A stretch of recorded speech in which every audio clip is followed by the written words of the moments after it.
Julia the Elder, daughter of Rome's first emperor Augustus, created one of the greatest scandals in ancient Roman history. There is all-night partying, there is sex in the forum, there is exile, and there is murder. So Julia is the only daughter of Rome's first emperor Augustus. That makes her incredibly wealthy, incredibly privileged, and also very politically key to his dynastic plans. She is married off to a succession of politically important men, and she has a number of children that are intended at this point to be Augustus's heirs. She also has something of a reputation. She's known to be glamorous, she's known to be witty, and there are rumors swirling in Rome about her infidelities. Augustus hears some of these rumors, but he dismisses them as being impossible until he receives some sort of evidence in 2 BC. This is one of the few moments in Augustus's reign that he is said to really lose emotional control.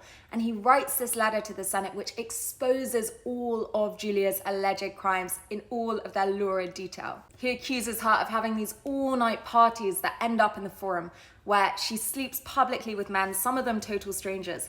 And there are some sources that even claim that she engages in prostitution. This is particularly embarrassing for Augustus because one of his key political tactics had been to present himself as being the restorer of traditional Roman morality.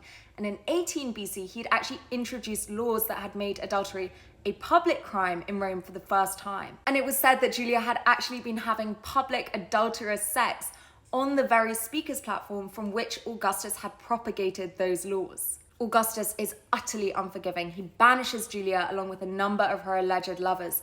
And even when he's faced with massive public protests demanding her return, he refuses to recall her to Rome. And he keeps her in an incredibly harsh exile. She's refused luxuries, she's refused wine, she's refused visits from anyone unless they're pre-approved by Augustus. And it's said that that exile actually gets even worse under Augustus's successor Tiberius, who Julia had been married to at the time of her exile.